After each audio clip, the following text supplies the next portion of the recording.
Good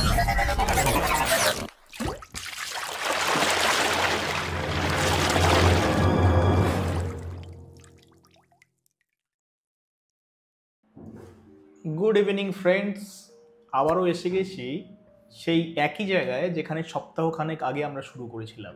আবারও এই market mood index, এটা প্রায় 25-এর নিচে।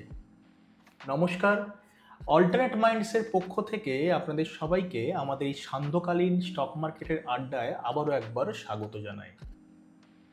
নতুনভাবে, নতুন অবয়বে বাংলা ভাষায় স্টক মার্কেট প্রতিদিন আপডেট আমরাই কিন্তু এক্সক্লুসিভলি আপনাদের কাছে নিয়ে এসেছি এই অল্টারনেট মাইন্ডস ইউটিউব চ্যানেলে। স্টক মার্কেট কিভাবে চলছে বা স্টক মার্কেটের সারাদিনের ঘটনাবলী আমার আপনার মতো নর্মাল ইনভেস্টরের জীবনে কি সত্যি কোনো ভ্যালু অ্যাড করতে পারে, সেই ভ্যালু অ্যাড করার জন্যই কিন্তু আমরা আপনাদেরকে এরকম প্রতিবেদন প্রতিদিন নিয়ে আসার চেষ্টা করি। তো আসুন, আমি যে কথা দিয়ে শুরু করলাম, মার্কেট মুড ইন্ডেক্স 25.03, সেই ফিরে গেলাম আগে। কেন? অর্থাৎ এই মুহূর্তে মার্কেট এক্সট্রিম ফিয়ারে আছে। এক্সট্রিম ফিয়ারে আছে কেনই বা আপনাদের বললাম সপ্তাহখানেক আগে আমরা ফিরে গেলাম। নিফটি চার্ট দেখলে এটা খুব পরিষ্কার হয়ে যায়। দেখুন, এটা লাস্টের অর্থাৎ 24 তারিখ যখন মার্কেট বন্ধ হয়, এইখানে দেখুন এইরকম আরেকটা ক্রিয়েট হয়েছে। কবে? এটা 13 তারিখ, অর্থাৎ সপ্তাহখানেকেরও বেশি সময় আগে ঠিক একই জায়গায় যেখানে ছিলাম মার্কেট ঘোরাফেরা করে আবার ঠিক সেই জায়গায় আমাদেরকে কিন্তু নিয়ে চলে এসেছে। এবং একটা ছোট্ট জিনিস দেখলে অবাক হবেন। দেখুন, বডিটার আয়তন মোটামুটি এই বডির আয়তনের সঙ্গে সমান, এবং এর যে হাই, এই হাই কিন্তু মোটামুটি একই হাই, এইটার হাই এবং এটার হাই।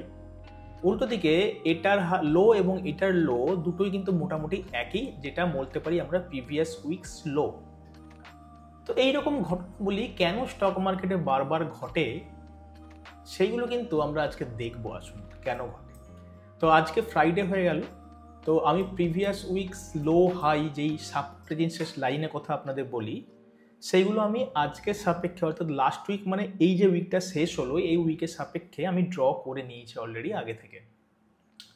আচ্ছা, এখানে কয়েকটা জিনিস আমি দেখাবো আপনাকে যে মার্কেটে কি ঘটনা ঘটলো। এটা ছোট টাইম ফ্রেমে আমরা একটু আসি। দেখুন যে 5 মিনিট টাইম ফ্রেমে আগের দিন কি হলো। যেহেতু আমি সাপোর্ট রেজিস্ট্যান্স লাইনগুলো একটু আলাদা করে দিয়েছি, অর্থাৎ আলাদা করে দিয়েছি মানে আমি আজকের অর্থাৎ লাস্ট উইকের সাপেক্ষে আমি ড্র করে নিয়েছি, সেই জন্য এটা বোঝাটা একটু ডিফিকাল্ট হলেও আমি আপনাদেরকে বুঝিয়ে বলি। চলুন একসাথে বুঝিয়ে আমরা। 24 তারিখ ফ্রাইডে মার্কেট এই রিজিয়নে দেখুন, এখান থেকে মার্কেট শুরু হয়েছিল, অর্থাৎ গ্যাপ আপ দিয়ে শুরু হয়েছিল এবং কিছুটা গ্যাপ ডাউন হয়। মাফ করবেন, এইখানে শুরু হয়েছিল, গ্যাপ ডাউন দিয়ে শুরু করেছিল মার্কেট এবং কিছুটা গ্যাপ আপ হয়ে এখানে আসে। এবং দেখুন নভেম্বর লো এই জায়গাটা একটা ফেক আউট দেয়। ফেক আউট মানে কি? সাপোর্ট রেজিস্ট্যান্স লাইন যেখানে আমাদের ড্র করা, যদি রেজিস্ট্যান্স লাইনের কথা বলি, রেজিস্ট্যান্স লাইনের উপরে গিয়ে আবার যদি মার্কেট নিচের দিকে রিভার্সাল করে, অর্থাৎ মার্কেট এখান থেকে দেখাচ্ছিল ব্রেকআউট হওয়ার, কিন্তু অ্যাকচুয়ালি হয়নি, রেজিস্ট্যান্স হিসেবে আবার নিচের দিকে ফিরে এসছে, সেটাকে এইটুকু পোর্শনকে আমরা বলি ফেক আউট, অর্থাৎ ফেক আউট, মিথ্যা কথা বলেছে। দেখুন, আমরা ভেবেছিলাম বোধহয় প্রাইসটা এদিকে যাবে না, কিন্তু এইটা ফেক আউট করে আবার নিচের দিকে গেছে। কি করে বুঝলাম? দেখুন, এইখানে একটা বড় ক্যান্ডেল ক্রিয়েট হয়েছিল, যেটা মার্কেট খোলার সাথে সাথে এখানে এই জায়গাটা আবার রিটেস্ট করেছে। দেখুন মার্কেট রিটেস্ট মানে কি, ওই জায়গায় আবার ফিরে এসছে। তো ফিরে আসার পরে আস্তে আস্তে করে মার্কেট কমছিল, এবং যখনই আমরা ঠিক করেছিলাম যে প্রিভিয়াস লো, সুইং লো মানে কি, যদি কোনো ক্যান্ডেলকে আমি সুইং লো বা সুইং হাই তখনই বলতে পারি।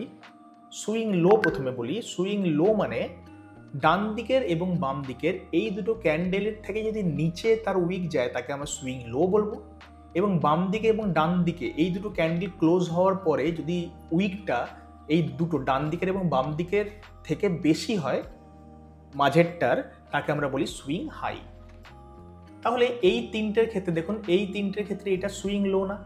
তাহলে আমরা মার্কেট এই যে ফেক আউট দিল, ফেক আউটটা আমরা তখনই ট্রেড করবো যদি দেখি এখান থেকে তো উপর দিকে যেতে পারতো, যদি দেখি এই সুইং লো নিচে এসছে তাহলে কিন্তু আমরা এখানে প্রফিট করতে পারতাম। কত পয়েন্ট প্রফিট করতে পারতাম? মোটামুটি এখানে ধরুন 23,178, আর এইখানে দেখুন আমার আরেকটা সাপোর্ট লাইন আছে প্রিভিয়াস ডে লো যেটা 23,130। মোটামুটি এই রিজিয়নের মধ্যে কিন্তু আমি ট্রেডটা করতে পারতাম। ওকে, আবার এই জায়গাটা থেকে ফিরে দেখুন আবার উপরের দিকে যাচ্ছে, এবং এই রিজিয়নের জন্য এইটাকে যদি আমাকে ট্রেড করতে হতো এই রিজিয়নে, সুতরাং তাহলে আমাকে সুইং হাই কোনটা, এখানে সুইং হাই দেখুন এইটা, তাহলে আমি যদি এইখানে ট্রেড নিতে পারতাম তাহলে অনেকটা এদিকেও প্রফিট করতে পারতাম। ওকে, বারবার স্টক মার্কেটের ঘটনাগুলো চেঞ্জ হতে থাকে। আমি সুইং হাই এবং সুইং লো অনুযায়ী ট্রেড করতে বর্তমানে খুব পছন্দ করি। আবার যখন মার্কেট এই রিজিয়নে এলো, এই রিজিয়নে আসার পর দেখুন এখানের মধ্যেই ঘোরাফেরা করছিল রেজিস্ট্যান্সের জন্য, এবং এদের মধ্যে সুইং হাই আমি বলতে পারি এইটা সুইং হাই। তাহলে মার্কেট এখানে ব্রেক করলে আমি ট্রেড নিতে পারতাম এবং ভাবতাম যে এখান থেকে মার্কেট উপরের দিকে যেতে পারে। দেখুন মার্কেট উপরের দিকে গেছে, এখানে ডোজি ক্রিয়েট করেছে। আবার যখন এটা ফেক আউট, আমি যদি ভাবি এটা ফেক আউট, আবার মার্কেট যদি রিভার্সাল যায় তাহলে এইটা সুইং লো এখন, তাহলে এর নিচে ট্রেড করতে পারতাম, এতটা প্রফিট হতো। সুতরাং একটা জিনিস আপনারা দেখতে পাচ্ছেন কি, যে এই সাপোর্ট রেজিস্ট্যান্সগুলো লাইনের ডিপেন্ড করে আমি কিন্তু সারাদিনে অনেকগুলো ট্রেড পাচ্ছি, আমাদের অনেকগুলো ট্রেডিং অপরচুনিটি মার্কেট ক্রিয়েট করে। দেখুন স্টক মার্কেটে আপনাকে ধৈর্য ধরতে হবে, প্রপার সেট আপের জন্য ওয়েট করতে হবে। প্রতি বলে ছক্কা মারলে হবে না, ছক্কা মারার বল আসবে আপনার যখন ডেফিনেটলি আসে। মার্কেট সবসময় সবাইকে সুযোগ দেয়। দেখুন আরও একটা জিনিস দেখুন, এখানে আমি ভেবেছিলাম যে এটা সাপোর্ট লাইন, কিন্তু সাপোর্ট লাইন এখানে ব্রেক করেছে। আচ্ছা, ব্রেক করে এদিকেও আসতে পারতো, যদি এদিকে আসতো তাহলে আমি এটাকে সুইং হাই হিসেবে ধরে এখান থেকে ট্রেড নিতে পারতাম, এবং এখান থেকে ফিরে আসেনি, তাহলে কোথায় ধরবো? যেখানে সুইং লো হয়েছিল, অর্থাৎ আমি যদি এটাকে ধরি তাহলে এর নিচে গেলে আমি ট্রেড নিতাম। দেখুন এর নিচে আমি যদি ট্রেড কতটা এগিয়ে এসছে, এতটা পয়েন্ট আমি প্রফিট করতে পারতাম। এই মুহূর্তে সব থেকে বড় একটা জায়গা হচ্ছে নভেম্বর লো। নভেম্বর লোটা দেখুন এখানে আজকে একবার ব্রেক করে এসছে, দুবার ব্রেক করে উপরে গেছে, আবার নিচের দিকে রিটেস্ট করে কিন্তু নিচের দিকে নেমে এসছে। নভেম্বর লো একটা বড় জায়গা। নভেম্বর লো দেখুন এইখানে দেখতে পাবেন, দেখুন একবার, দুবার, তিনবার, চারবার, পাঁচবার। নভেম্বর লোটা কিন্তু বারবার করে একটা ভালো একটা সাপোর্ট রেজিস্ট্যান্স লাইন হিসেবে আমাদের কাছে কিন্তু উঠে এসছে। আচ্ছা, মার্কেট ভিউজ কি হতে পারে এখান থেকে? দেখুন মার্কেট এই যে উইক লো ছিল, এই উইক লো এর নিচে আর কিন্তু যাওয়ার জায়গা নেই, এবং এখান থেকে পড়লে প্রায় দেখুন আমার সাপোর্ট রেজিস্ট্যান্স আঁকা আছে 22,452, অর্থাৎ এখান থেকে প্রায় ধরে রাখুন 600 পয়েন্টের মতো কোনো সাপোর্ট রেজিস্ট্যান্স লাইন নেই। এখান থেকে এসে মার্কেট যেমন ফিরে গেছিল একটা তত্তর করে, আমারও মনে হয় সোমবার দিন মার্কেট খোলার পরে যদি গ্যাপ ডাউন হয় তাহলে এই যেখানে বন্ধ হয়েছিল, কোথায় বন্ধ হয়েছে মার্কেট? না মার্কেট এখানে বন্ধ হয়েছে। এখান থেকে দরদরিয়ে মার্কেট কিন্তু উপরের দিকে যেতে হবে, এটা আমার ভিউ। মার্কেট আমি এখনো মার্কেট সম্পর্কে কিন্তু পুলিশ। আমি daily candle frame time frame একটু নিয়ে নিই। ডেইলি টাইম ফ্রেম আমি যদি নিয়ে নিই তাহলে দেখুন এই যে প্রিভিয়াস ডে ক্লোজার, এটা আমি নেব এইখানটায়, তাহলে এটাকে আমি আবার 5 মিনিটসে নিয়ে যাই দেখুন, বা 15 মিনিটসে আমি নিতে পারি, যেটা আমার সুবিধা। মার্কেট এই লাইন অর্থাৎ প্রিভিয়াস ডে ক্লোজ, এই লাইনের নিচে যদি বেশিক্ষণ না থাকে তাহলে মার্কেট কিন্তু তত্ত্বরিয়ে আবার কিন্তু একটা বুলিশ সেন্টিমেন্ট বজায় রাখতে পারে। মার্কেটে কিছু ভালো খবর আছে, যেমন রাশিয়া ইউক্রেনের যুদ্ধ কমে গেছে বা প্রায় বন্ধের কাছাকাছি, এবং ডোনাল্ড ট্রাম্পের সঙ্গে ইন্ডিয়ার ডিরেক্ট এই মুহূর্তে কোনো রকম ক্ল্যাশ হওয়ার সম্ভাবনাটা প্রায় নেই বললেই চলে। তো এবং এখানেও আমরা দেখতে পাই, দেখুন আরএসআই লাইন এবং রেড লাইন দুটোর মধ্যে ডিস্টেন্স ক্রিয়েট হয়েছে, এবং আরএসআই লাইনটা এই রেড লাইনের দিকে উপর দিকে কিন্তু উঠে আসছে, মানে মার্কেট এখান থেকে উপরে যাওয়ারই সম্ভাবনা বেশি। আচ্ছা,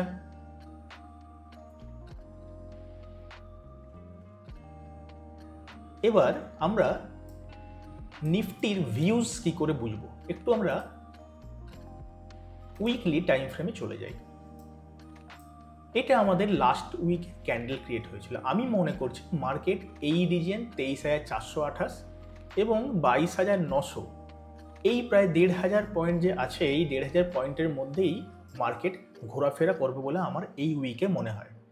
আচ্ছা, যখনই এই উইকে মনে হলো তখন আমি ডেলি টাইম ফ্রেমে চলে গেলাম এবং আমরা বলি যে আগের দিনের টাইম ফ্রেমের সাপেক্ষে, বড় টাইম ফ্রেমের সাপেক্ষে পরের দিনের ছোট টাইম ফ্রেমগুলো তার মধ্যেই ঘোরাফেরা করে হাই লো এর মধ্যে।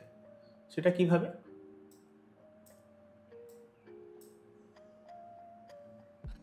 প্রিভিয়াস ডে হাই আমি এটাকে মার্ক করলাম,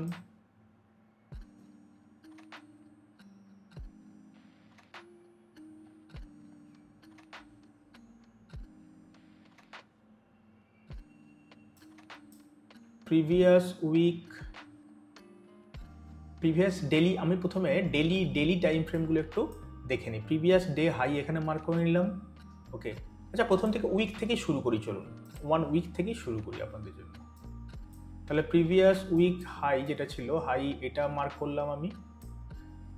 প্রিভিয়াস উইক লো এটাকে মার্ক করলাম, যেটা উইক লো সেটাই আমার প্রিভিয়াস উইক লো। আমি এটা কেটে দিই এবং এটাকে আমি করব প্রিভিয়াস উইক লো।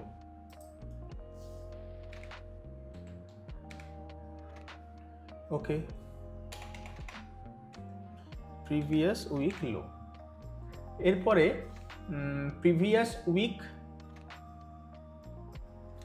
দেখুন আমরা এই মার্কিংগুলো একটু আপনাদের সুবিধার্থে একটু ভালোভাবে করে দিলাম এবং এখানে প্রিভিয়াস ডে হাই এবং এখানে প্রিভিয়াস ডে লো, এবং আমরা ভাবছি যে এর থেকে ডেলি ক্যান্ডেল থেকে আমি ইন্ট্রাডে মানে 5 মিনিট, 15 মিনিট, 1 ঘন্টা, 4 ঘন্টা এইগুলোতে যখন আমরা শিফট করব, আমি যদি দেখি তাহলে এই রেঞ্জের মধ্যেই থাকবে, অর্থাৎ কতটা, 23,346 থেকে 23,049 পর্যন্ত এই রেঞ্জের মধ্যেই মার্কেট ঘোরাফেরা করবে। তো আমি যদি এখানে মার্কেট আগের দিন ক্লোজ হয়েছিল, যদি গ্যাপ ডাউন হয় তাহলে মার্কেট তো উপর দিকে যেতে অনেকাংশেই বাধ্য, কিন্তু মার্কেটে চালচিত্র সবসময় সবার বোঝা সম্ভব হয় না, কিন্তু আমার ব্যক্তিগত মতামতে আমি কিন্তু বলিস এখন। তো মার্কেট যদি গ্যাপ আপও হয়, মার্কেট এখান থেকে নিচের দিকে এসে আবার কিন্তু মার্কেট শিফট বলা হয়, এটা মার্কেট নিচের দিকে এসে উপর দিকে যায়, এটাই কিন্তু হতে চলেছে বলে আমার ব্যক্তিগতভাবে মনে হয়। তো স্টকের ব্যান্ড লিস্টের মধ্যে কি কি আছে আমরা ওটা দেখে নিই। দেখুন এই মুহূর্তে ফিউচার অপশন সেগমেন্টে কি কি ব্যান্ড লিস্ট আছে। বন্ধন bank, Can Fin home, Manappuram, India mart এগুলো সমস্ত ব্যান্ড লিস্টের মধ্যে আছে এবং হয়তো মনপ্পুরম বা বন্ধন ব্যাংক এগুলো ব্যান্ড লিস্টে কিছু দিনের মধ্যেই বেরিয়ে যেতে পারে। তো এখানে আমরা যদি দেখি ইন্ডেক্সের কথা, সেক্ষেত্রে আমরা দেখতে পাবো যে নিফটি 50 আগের দিন 0.5% ডাউন হয়ে যায় এবং নিফটি আইটি বলুন বা নিফটি এফএমসিজি ছাড়া কেউই কিন্তু দাঁড়াতে পারেনি কোথাও, খুবই অবস্থা শোচনীয় প্রায়। এবং যেগুলো আমরা বলি যে মিড ক্যাপ বলুন বা স্মল ক্যাপ, মিড ক্যাপের অবস্থা দেখুন, mid cap 1.2% down, mid cap 100 1.6% down, small cap 2.8% down. একই কথা আমরা বারবার করে কিন্তু আপনাদেরকে বলছি, এতদিন যে সমস্ত লার্জ ক্যাপ ফান্ডগুলো পড়েছিল সেইগুলোকে কিন্তু লার্জ ক্যাপ ফান্ড পড়েছিল, কিন্তু স্মল ক্যাপ মিড ক্যাপ কিন্তু খুব একটা চেঞ্জ হচ্ছিল না। এখন রিসেন্টলি দেখা যাচ্ছে স্মল ক্যাপ কিংবা মিড ক্যাপ এগুলো কিন্তু পড়ছে এবং আস্তে আস্তে হয়তো এই লার্জ ক্যাপ ফান্ডগুলো আস্তে আস্তে উপরে যেতে পারে। ট্রেন্ডিং স্টকসের মধ্যে আমরা দেখুন প্রাইস মুভার্সের মধ্যে আমরা নিফটি 50কেই দেখব। নিফটি 50-র মধ্যে কেউই কিন্তু গেন করতে পারেনি। দেখুন প্রাইস মুভার্সে নিফটি 50 গেন করতে পারেনি। লুজার্স কারা? অনেকেই লুজার্স আছে। কি? ডক্টর রেড্ডিজ রিসেন্ট রেজাল্ট বেরিয়েছে, রেজাল্ট খারাপ, মার্কেট প্রায় 5% ডাউন। ওকে, আর কি খারাপ ডাউন? ট্রেন্ডেরও সেম অবস্থা। তো এই সমস্ত সেক্টরগুলি মোটামুটি রিসেন্ট রেজাল্টস বেরোচ্ছে। রেজাল্টস নিয়ে একটু দেখাই আপনাদের। আসুন রেজাল্ট কোথায় থেকে আমরা দেখতে পাই? আমরা কিন্তু এখান থেকেও দেখতে পাই, কিন্তু ট্রেডিং ভিউ থেকেও রেজাল্টস দেখতে পাই। কিভাবে? দেখুন এখানে ক্যালেন্ডার যদি ক্লিক করেন আপনি দেখতে পাবেন যে 25 তারিখ এই সমস্ত কোম্পানির রেজাল্ট কিন্তু বেরিয়েছে, অর্থাৎ স্যাটারডেতে। আচ্ছা 24 তারিখ কার বেরিয়েছে দেখি। 24 তারিখের ইম্পর্টেন্ট মধ্যে Godrej consumer, okay, bank of India, InterGlobe, এইউ, small finance এগুলো সমস্ত কিছু পড়েছে। গ্র্যানিউলস কিছুটা পড়েছে, প্রায় 6% নেট প্রফিটে ডিফারেন্সের জন্য একটু পড়েছে, প্রায় 3%-এর কাছাকাছি। তো Orient cement, এইউ, small finance bank এগুলো কিন্তু হয়েছে। এবার আমরা যদি স্যাটারডে সানডের কথা বলি, স্যাটারডে ইয়েস ব্যাংকের রেজাল্ট আছে, আইসিআইসি ব্যাংকের রেজাল্ট আছে, বালকৃষ্ণ ইন্ডাস্ট্রিজ রেজাল্টস আছে, এদিকে আইসিআইসি ব্যাংক যেমন বললাম, ওকে স্যাটারডে সানডে তো কিছু থাকে না, সানডের পরে এবার আপনি নেক্সট উইকে শিফট হতে পারেন। নেক্সট উইকে দেখুন Manyavar, Vedant fashion, Gujarat city fertilizer, Adani উইলিমারের রেজাল্ট আছে, এগুলো সমস্ত রেজাল্ট আপনারা কিন্তু এখানে সহজ উপায়ে কিন্তু দেখতে পান। নিফটির হিটম্যাপ যদি বলি আমরা, দেখুন নিফটির হিটম্যাপে এইগুলো সবুজ তো ঠিক আছে, ওয়েল অ্যান্ড গুড, কিন্তু যেগুলো রাইড আছে সেগুলো বড় সড়ো রেড। আসলে সত্যি কথা বলতে Q3 অর্থাৎ যেই থার্ড কোয়ার্টার রেজাল্ট ছিল, কোম্পানিগুলোর রেজাল্ট কিন্তু মোটেও ভালো হয়নি, একদম ভালো হয়নি।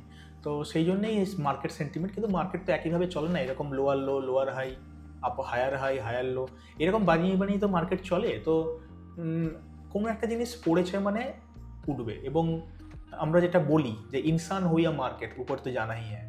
তো নিফটি এফএনও স্টকলির মধ্যে দেখুন সাইন্ড বলে একটা কোম্পানি আছে, রেজাল্ট খারাপের জন্য 23% ডাউন, আগের দিন 23%। এবং নিফটি এটা বহুদিন পরে দেখলাম এমন। দেখুন কোনো একটা সেক্টরে কিন্তু পজিটিভ রেজাল্ট কিন্তু নেই, দেখুন সব লাল। এবার এই মুহূর্তে হয়তো খুব কম সংখ্যক মানুষই আছে যাদের পোর্টফোলিও গ্রিনে আছে। তো আপনারা যদি পোর্টফোলিও গ্রিনে থাকে, আপনিও কিন্তু কমেন্ট করে আমাদের জানাতে ভুলবেন না, কমেন্ট করে জানাবেন। এবং আমাদেরকে এই চ্যানেলটা বা এই পেজটাকে আরও বেশি সামনের দিকে এগিয়ে নিয়ে যেতে হেল্প করবেন। আপনারাই একমাত্র পারেন বাংলা ভাষায় নিজেদেরকে প্রমোট করতে, সেটা স্টক মার্কেট হোক, সেটা আরও যেটা খুশি হতে পারে, ফিনান্সিয়াল সেক্টর হতে পারে, এডুকেশন হতে পারে। বাঙালিরাও কেন পারবে না? আমি যখন ইউটিউব চ্যানেলটা ক্রিয়েট করি প্রথমবার, তখন আমি ভেবেছিলাম, আমার একটা উদ্দেশ্য ছিল, সেটা হলো বাংলা ভাষায় কোনো একটা এডুকেশন প্রমোট করা। আমার এই গোটা ভিডিওটা শুধুমাত্র এডুকেশনের পারপাসের জন্য, কিন্তু এটা আপনাদেরই জন্য। আপনারা যাতে এখান থেকে সব থেকে বেশি ইমপ্রুভমেন্ট করতে পারেন, সেটা ফিনান্সিয়ালি বলুন বা এডুকেশনের থ্রু দিয়ে বলুন, আমি কিন্তু সব থেকে বেশি খুশি হব ব্যক্তিগতভাবে। তো আজকে এই বলেই মোটামুটি বিদায় নিলাম আপনাদের কাছ থেকে। নতুন আরও মার্কেট আপডেটস ভিডিও বলুন বা এছাড়াও মার্কেট আপডেটস ছাড়াও আরও অনেক ভালো ভালো ভিডিও নিয়ে আপনাদের কাছে আবার রিসেন্ট আমরা পৌঁছবো। এবং রিসেন্ট নতুন একটা ভিডিও আমরা লঞ্চ করতে চলেছি, দেখতে থাকবেন। সম্ভবত রবিবার দিন, অর্থাৎ কালকেই আমরা এটা কিন্তু পোস্ট করব। একটা খুব সুন্দর একটা ভিডিও, দেখতে থাকবেন। আর কেমন লাগলো সেটা জানাতে কিন্তু ভুলবেন না। নমস্কার।